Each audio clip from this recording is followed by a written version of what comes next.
Waalaikumsalam warahmatullahi wabarakatuh. Jazakallah khair Ustadz atas tausiahnya pagi ini, kajian tafsir surat Maryam. Subhanallah, sangat mendalam sekali pemahaman yang Ustadz berikan ya. Semoga kita semua pagi ini bertambah keimanan kita kepada Allah Subhanahu wa taala tanpa keraguan sedikit pun, juga terhadap janji-janji yang gaib, kita beriman kepadanya, dan juga semoga Allah berikan kepada kita keistiqomahan untuk selalu bersama Al-Quran, agar kita selalu mendapatkan rahmat Allah Subhanahu wa taala dan menjadi hamba-hamba Allah ibadur rahman. Amin amin ya rabbal alamin.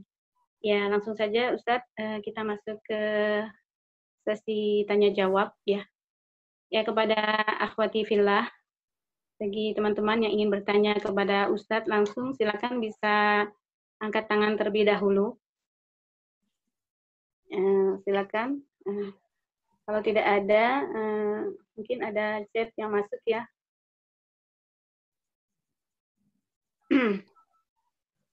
Ya, saya lihat dulu Ustadz sudah.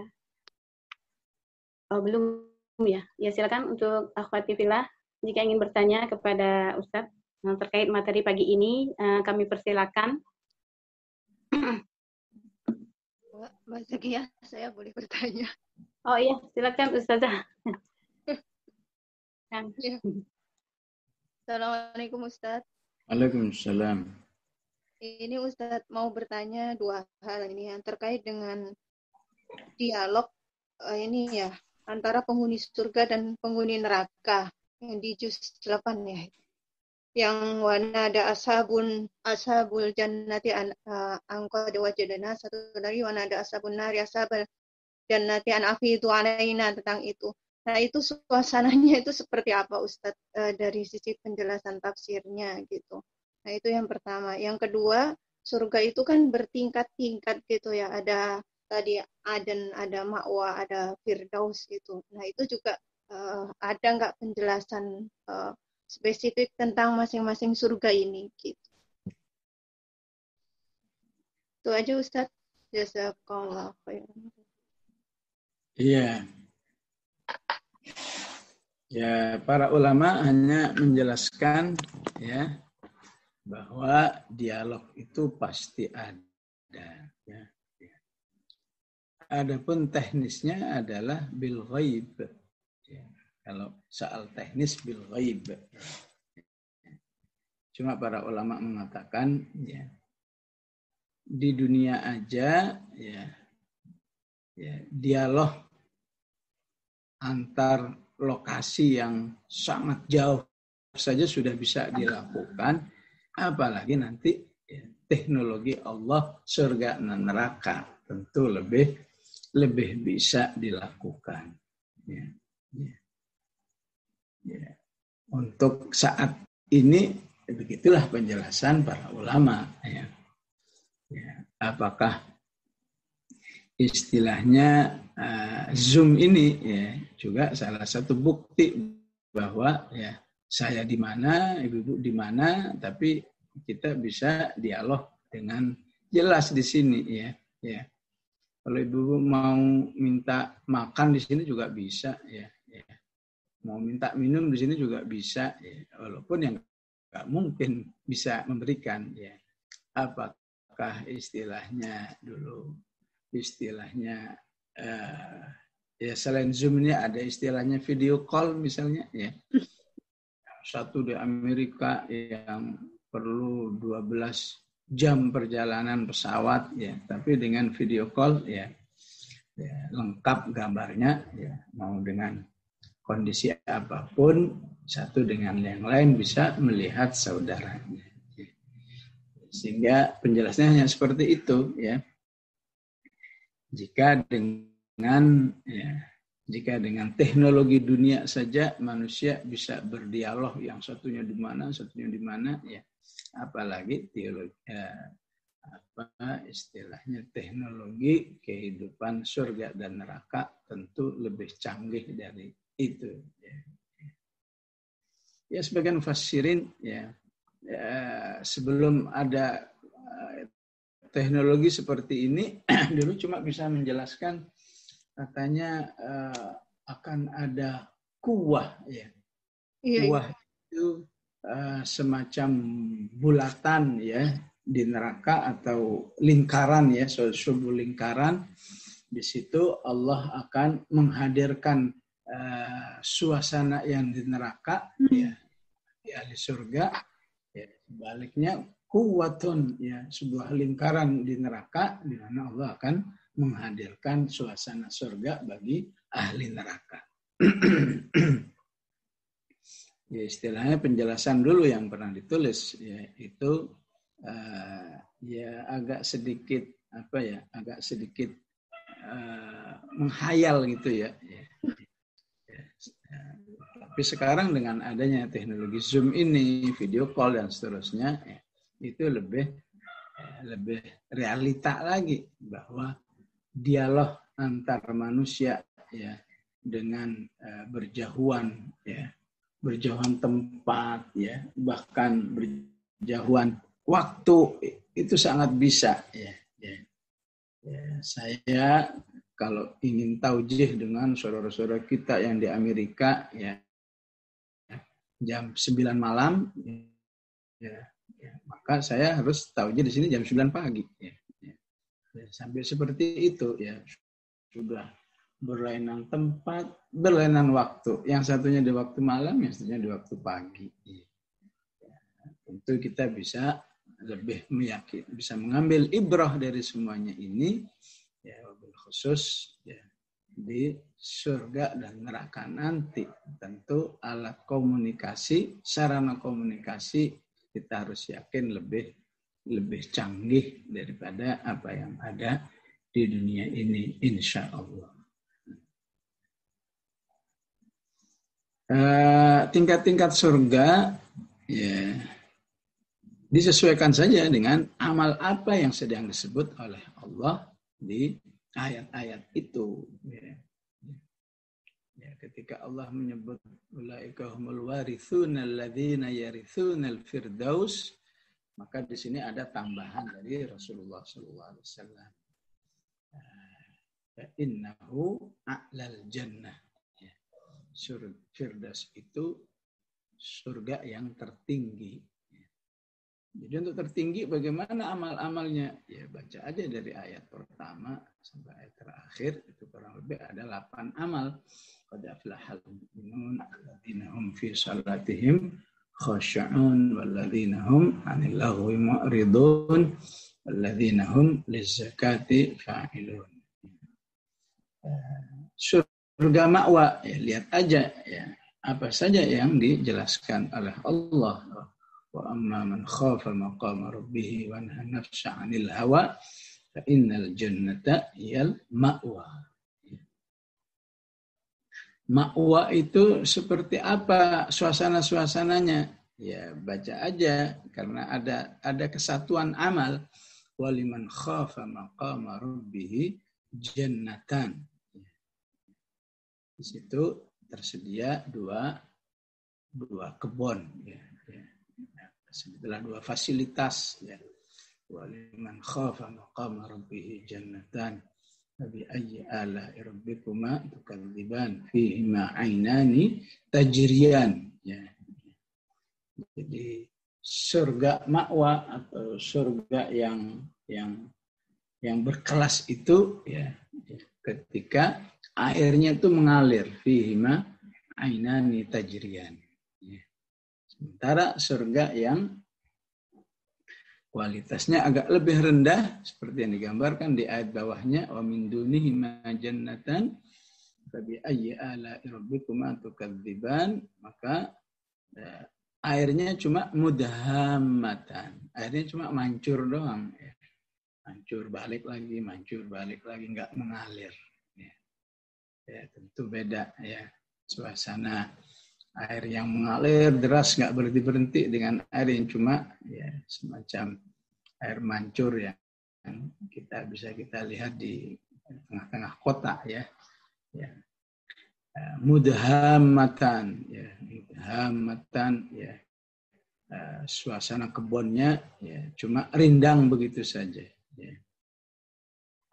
Sementara yang ma'wa ya, Allah katakan fihima min kulli fakihatin zaujan fa bi ayyi ala'i rabbikuma tukadziban, dan seterusnya. Memiliki pohon yang sangat bervariasi. Ya. Tentu itu akan menambah keindahan suasana surga dengan sesuai dengan kelas-kelasnya, insya Allah. Wallahu a'lam. Jazakallah khair Ustaz atas jawabannya. Ya, semoga Ustazah Safati udah puas ya. Ya, ada yang mau bertanya langsung Ustaz dari Ukhtina Lutfi Sufyana ya, kepada Ukhtina Lutfi Sufyana kami persilakan. Silakan di unmute. Bismillahirrahmanirrahim. Assalamualaikum warahmatullahi wabarakatuh. Waalaikumsalam. Mau menanyakan tentang tadi Ustadz menjelaskan gitu ya tentang bagaimana seseorang yang beriman atau ketika kita bersahabat gitu ya dengan orang-orang yang beriman itu bisa saling memberikan syafaat gitu ya. Ketika salah satunya mungkin masih berada di neraka, yang berada di surga bisa menarik temannya atau saudaranya tersebut. Nah, bagaimana penjelasannya kalau kita kaitkan gitu ya dengan ayat yang menyebutkan bahwa bagi tiap-tiap manusia itu apa yang dia usahakan. Gitu. Jadi yang mohon koreksinya gitu ya kalau mungkin pemahaman saya salah. Berarti kan itu menandakan bahwa apa yang kita terima pahala atau surga, neraka gitu ya, itu kan bergantung dengan apa yang sudah kita lakukan, tidak berkaitan dengan apa yang orang lain lakukan gitu ya, seperti itu. Mohon penjelasannya. Jazakallah. Assalamualaikum warahmatullahi wabarakatuh. Waalaikumsalam warahmatullahi ya. Jadi ayat yang dimaksud bahwa setiap manusia hanya mendapatkan apa yang dia dapatkan ya. Adanya di surat An-Najm ya, wa allaisa lil insani illa ma sa'a ya. Bahkan ayat ini juga dikuatkan oleh akhir surat Al-Infitar ya, yauma la tamliku nafsun li nafsin syai'a ya. Satu jiwa dengan yang lain ya, tidak mungkin menolong saudaranya. Wal amru yauma idzin lillah ya.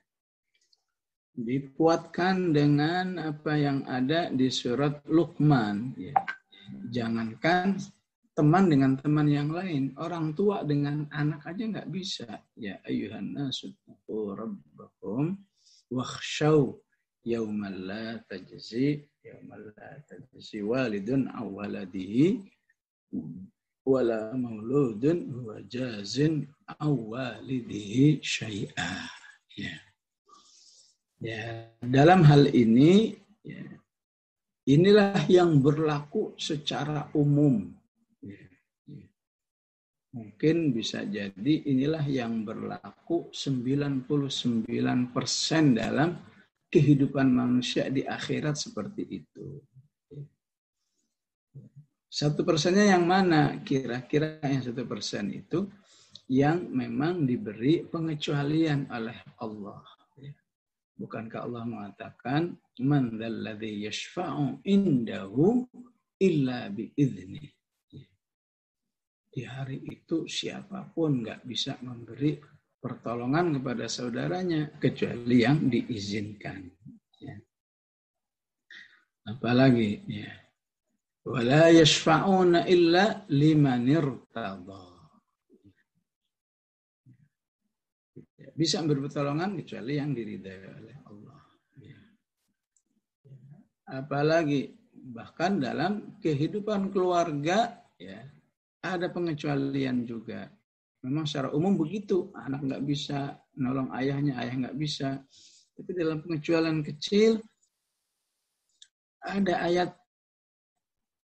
yang berbunyi Rabbana wa adkhilhum jannati adnin allati wa'adtahum wa man salaha min abaihim wa azwajihim wa dzurriyyatihim innaka antal azizul hakim. Salah satu doa malaikat Ya Allah masukkan orang beriman itu bersama keluarganya, ya. Bersama istrinya, bersama anak-anaknya, bersama cucu-cucunya, semua kumpulkan di sana. Ya. Di pengecualian lain di surat At-Tur, walladzina amanu wattaba'athum dzurriyyatuhum biimanin alhaqna bihim dzurriyyatahum. Orang-orang beriman itu ya, ada yang mengalami mengalami di mana Allah mengumpulkan antara dirinya dan keluarganya. Alhaqna bihim dzurriyyatahum biiman. Jadi apa yang tadi saya jelaskan itu pengecualian dari umumnya suasana di hari kiamat. Boleh dong Allah bikin pengecualian, ya. Kita di dunia aja sering ini ada pengecualian. Tentu bagi Allah lebih berhak lagi. Di sisi lain, ya, kenapa manusia punya pengecualian? Ya, karena dia juga punya sa'a. Ya. Jadi tetap aja nggak bertentangan dengan surat An-Najm tadi. Wa alaysa lil insani illa ma sa'a. Setiap manusia hanya akan menikmati apa yang sudah diusahakan. Yang diusahakan apa? Ya tadi bergaul dengan orang-orang yang baik.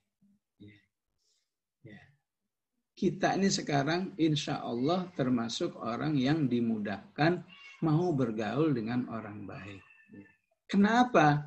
Itu semata-mata pertolongan Allah. Enggak semua orang ya bisa melaksanakan kegiatan bergaul dengan orang baik. Kita yang karena sudah mendapat pertolongan dengan Allah bisa mengatakan begini, apa sih susahnya bergaul dengan orang baik? Apa sih susahnya hadir di Zoom ini? Ya enggak kira-kira dari jam 6 sampai 7.30 ya. Itu kalau bukan karena istilahnya walaula fadlullahi alaikum wa rahmatuhu, kalau bukan karena karunia dan rahmat Allah ya, maka manusia itu lebih senang mengikuti hal-hal yang berbau setan. Lattaba'tum syaitana illa qalila. Ya. Kita bisa begini. Ya. Mungkin sebelum terjadi pandemi, kita mungkin ngumpul bersama solihat ini, solihat A, solihat B, solihat itu.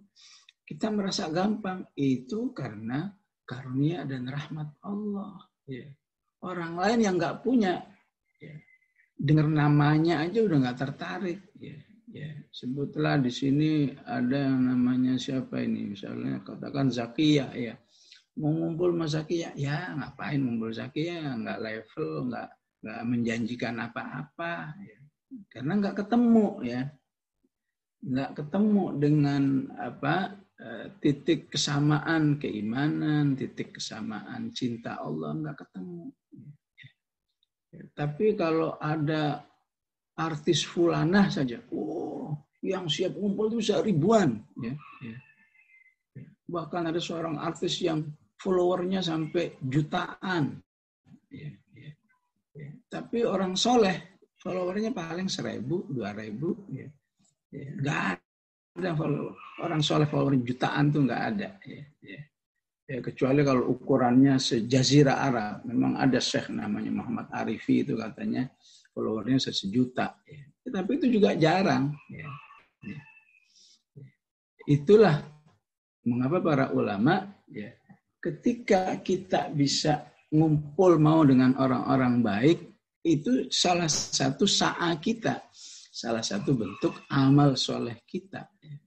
Kenapa Allah mudahkan? Ya karena kita sudah berada dalam sebuah upaya sebelumnya ingin mendapat hidayah, ingin jadi wanita solihah, ingin banyak tahu tentang Al-Quran.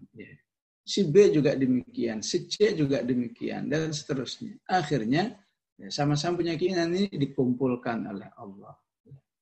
Dan akhirnya kita merasa saling menikmati satu dengan yang lain. Ya. Istilahnya menikmati di dalam ya, istama'at ala mahabbatik. Ya. Sebagai manusia yang sama-sama mencintai Allah. Iltaqat ala ta'atik. Sebagai manusia yang sama-sama ingin taat kepada Allah. Dan seterusnya. Tapi dengan orang yang nggak punya mahabbatik dan ta'atik, nggak bisa. Ya. Ini menunjukkan bahwa ya, kesiapan kita berkumpul dengan orang baik itu jangan dikira suatu hal yang kebetulan ya, atau suatu hal yang alami. Enggak, itu terjadi karena sebuah proses ya. Karena sebuah proses yang lama baru kita akhirnya menikmati ya. Ya. Apalagi ya pasti nggak terlepas nanti ada infaknya, ada ininya, ada itunya ya. Buru-buru mendapat yang ada memberi gitu ya. Itu kalau bukan karena imanan, siapa yang berminat ngumpul-ngumpul ujung-ujungnya harus memberi ya. Kalau mau ngumpul ujung-ujungnya menerima, itu semua orang mau ya. Tapi kalau ujung-ujungnya memberi ya. Tapi karena atas nama keimanan, atas nama pahala, ayo suruh memberi juga ya. Nah, ini nggak mungkin tidak disebut masa'ah ya. Bahwa maunya kita ngumpul sama orang-orang baik itu salah satu amal soleh yang ada. Karena itu dalam hadis-hadis yang lain banyak menunjukkan bahwa maunya orang soleh ngumpul dengan sesamanya itu amal soleh tersendiri. Apakah hadis umajtama'a qaumun fi baitin min buyutillah yatluna kitab Allah. Maunya orang-orang istama'a mau ngumpul itu amal soleh yang namanya mau ngumpul. Hadis dengan nasnya mathalul jalisis salihi wal jalisis su ya. Perumpamaan orang beriman dengan orang beriman yang ngumpul dengan orang baik, orang yang beriman tapi ngumpul dengan orang baik, itu ada penjelasannya dari Rasulullah sallallahu alaihi wasallam. Ada namanya haditsus sayyarah, hadis malaikat yang ditugaskan untuk mencari hamba-hamba Allah yang sedang ngumpul. Ya, tentu ngumpulnya untuk zikir, untuk ibadah, untuk ilmu, itu yang dicari oleh malaikat, kemudian malaikat mendoakan, kemudian malaikat menebarkan sayapnya, ya, itu menunjukkan ya, ngumpul yang menunjukkan adanya cinta terhadap sesama orang-orang yang soleh. Itu bukan sesuatu hal yang istilahnya ya wajar-wajar aja. Enggak, itu suatu masa termasuk apa yang diusahakan oleh manusia dalam bentuk suatu amal soleh, satu kebajikan di sisi Allah Subhanahu wa Ta'ala. Ya. Dalam skala yang lebih luas lagi ada hadis yang mengatakan almar'u ma'aman ahabba. Ya. Manusia itu akan dikumpulkan bersama siapa dulu di dunia yang dia cintai. Ya. Ya. Ternyata nggak gampang ya. Nggak gampang menjadi orang yang hidup mencintai orang soleh itu nggak gampang ya. Kalau mencintai artis ya itu gampang itu ya. Ya, artis tertentu masya Allah katanya sampai followernya 40 juta ya. Kalau bikin konten video langsung yang subscribe ya itu bisa 5 juta ya. Ya kalau yang begini-begini ya berapa orang sih yang mau mengikuti dan seterusnya. Ini kalau bukan karena keimanan, kita nggak bakal tertarik ngikut-ngikut gini ya. Apalagi dengar rekamannya dan seterusnya. Ya. Alhamdulillah kita bersyukur kepada Allah atas semua nikmat hidayah ini. Ya. Tentunya bukan hanya kita, banyak saudara-saudara kita yang lain juga merasakan nikmat ini. Ya, tapi tetap ya, istilahnya wa qalilum minal akhirin. Jauh lebih sedikit orang yang mau begini dengan orang-orang yang cintanya sama para artis, cintanya sama penyanyi tertentu dan lain sebagainya. Sama ahlu dunia cintanya ahlu dunia ya. Sehingga ada ungkapan dari orang Arab ya Katanya taqa'ut tuyuru ala ashkaliha. Ya. Burung itu akan ngumpul sesuai dengan jenisnya. Ya. Merpati pasti senangnya ngumpul sama merpati. Ya.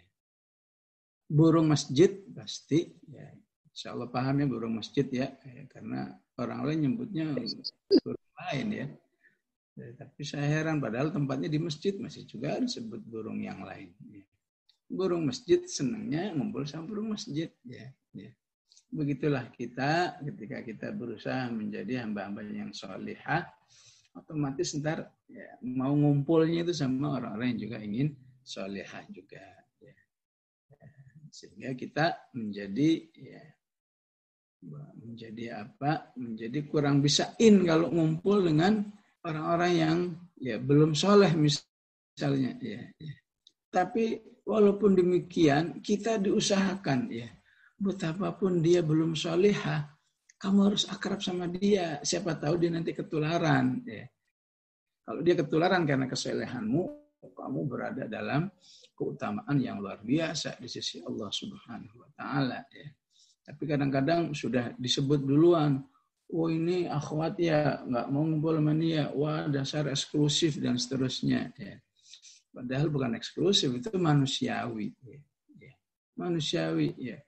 Dia sekarang sudah istilahnya menjadi satu manusia yang berusaha berada dalam kebaikan, maka ya memang agak sulit menyatu dengan orang yang belum kembali kepada hidayah Allah dengan baik. Toh walaupun demikian harus dia bisa melepaskan keengganannya itu. Harus tetap berusaha ngumpul dengan mereka ya. Ya. Supaya mereka yang belum baik ketularan menjadi baik insya Allah. Wallahu a'lam. Jazakallah khair Ustaz, subhanallah. Penjelasannya menambah nutrisi nih Ustaz ya. Untuk kita bisa lebih meningkatkan keinginan kita untuk selalu berjamaah ataupun berkumpul dengan orang-orang soleh ya. Khususnya kajian ini, majelis ini ya. Semoga teman-teman semakin semangat ya untuk mengikuti kajian-kajian. Mungkin setelah surat Maryam nanti kita ada lagi gitu ya Ustaz. Semoga teman-teman juga Allah berikan keistiqomahan juga. Amin. Ya masih bisa Ustaz? Ada pertanyaan ini dari chat. Boleh Ustaz? Ya boleh. Ada Ustazah Maimunah bertanya, bagaimana seorang yang berada di tempat terpencil tidak tersentuh dakwah? Apakah mereka tetap mendapatkan dosa? Bagaimana kaitannya dengan ayat bahwa Allah berkehendak memberikan petunjuk kepada siapa yang dikehendakinya dan menyesatkan siapa yang dikehendakinya ketika dikaitkan dengan takdir? Demikian Ustaz.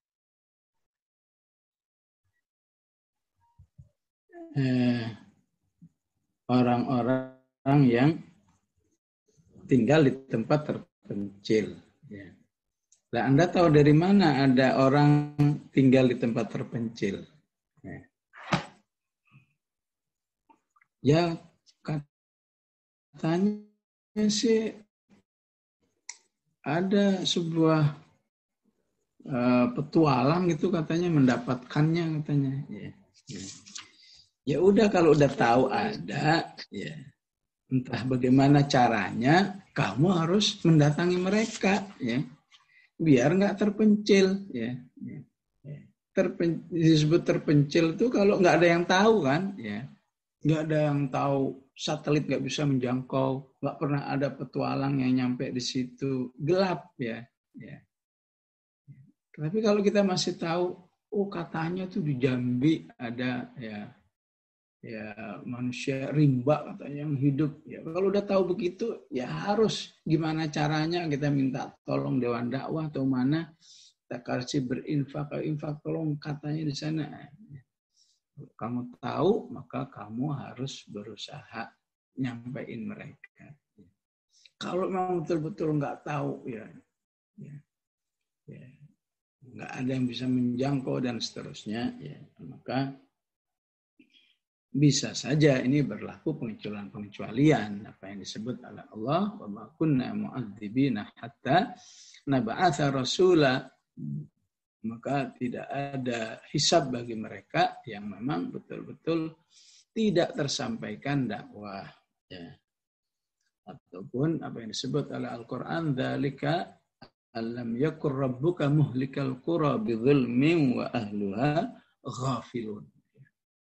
Jadi tidak berhak mendapat satu hukuman dari Allah bahkan di dunia orang-orang yang dalam kondisi ghafilun, nggak kenal sama sekali yang namanya syariat Islam, nggak ada yang mengenalkan Allah, nggak ada yang mengenalkan nggak ada yang mengenalkan Al-Quran seperti yang dibahas di Al-An'am 131. Jadi yang namanya terpencil, apa istilahnya, betul-betul nggak kenal apa-apapun dari Islam ini, yang memang betul-betul tertutup, ya. Sehingga manusia tahu aja nggak tahu, ya. Sekedar tahu aja bahwa di situ ada manusia, nggak tahu, ya. Tapi kalau masih tahu di situ katanya ada manusia terpencil, ya udah harus ada yang berusaha mendatanginya. Nah, disinilah pentingnya kekuasaan, ya, kekuasaan yang Islami, ya.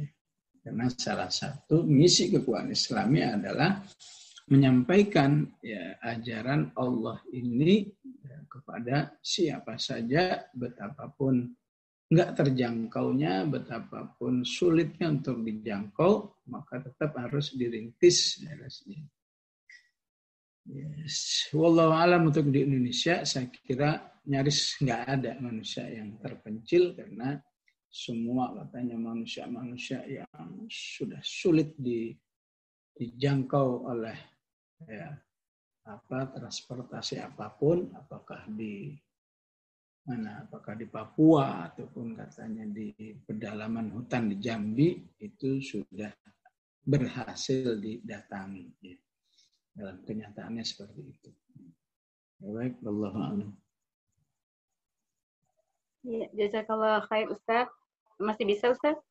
Cukup insyaallah. Udah cukup ya, alhamdulillah. Jazakallah khair Ustaz atas jawaban-jawaban yang sudah diberikan. Untuk teman-teman akhwati fillah yang belum, ya insyaallah mungkin bisa ada kesempatan lain, ya, di pekan depan, ya, untuk mengakhiri pertemuan kita pagi ini, mohon Ustaz untuk menutup dengan doa. Baik, bismillahirrahmanirrahim. Alhamdulillahirabbil alamin. Allahumma shalli wa sallim ala sayyidina Muhammad wa ala ali sayyidina Muhammad. Allahumma ighfir lana ma qaddamna wa ma akharna wa ma asrarna wa ma a'lanna wa ma anta a'lamu bihi minna, antal muqaddim wa antal muakhir, la ilaha illa anta. Rabbana la tuzigh qulubana ba'da idh hadaytana wa hab lana min ladunka rahmah innaka antal wahhab. Allahumma ighfir lana wa liwalidina warhamhum kama rabbawna shighara. Allahumma arhamna bil Qur'an waj'alhu lana imaman wa nuran wa hudan wa rahmah. Allahumma dhakkirna minhu ma nasina wa 'allimna minhu ma jahilna warzuqna tilawatahu ana al-laili wa ana an-nahar. Allahumma inna nas'aluka an taj'al al-Qur'an al-'azim rabi'a qulubina wa nura sudurina wa dhahaba humumina wa ghumumina ya arhamar rahimin. Rabbana atina fid dunya hasanah wa fil akhirati hasanatan wa qina 'adzaban nar. Sallallahu ala sayyidina Muhammad wa ala alihi wa sahbihi wa sallam. Alhamdulillahi rabbil alamin. Assalamualaikum warahmatullahi wabarakatuh. Warahmatullahi wabarakatuh. Ustaz, mungkin ada pesan dari saya teman-teman untuk manggil-manggil, ya Ustaz, nanti insyaallah di akhirat. Oh, Masya Allah, sama-sama dah. Semoga ya Ustaz, kita nggak ada dari kita. Ya, memang tadi pertanyaannya Ya, luar biasa. Memang itu salah satu bab yang terkadang terlupakan bagi umumnya manusia. Yang terlebih saya maksudkan kita yang sudah bisa mencintai sesama orang soleh saja belum ada jaminan ini bisa begini terus ya. Masih bisa berubah manusia. Ya. Makanya para ulama mengistihadkan ada doa fawathiqillahu marabitataha wa adimuddah. Ya Allah, nikmat yang sudah ada bisa mencintai orang soleh ini jangan sampai pudar ya. Terus pertahankan. Ya. Karena kalau terus bertahan sampai di akhirat maka insya Allah berlaku apa yang dijanjikan tadi dan tidak menjadi orang yang fama lana min syafi'in wala sadiqin hamim. Insyaallah semua kita min ahlil jannah insyaallah. Jazakumullah. Wa iyyakum insyaallah. Ya. Baik, mohon pamit semuanya insyaallah ya. Assalamualaikum warahmatullahi wabarakatuh.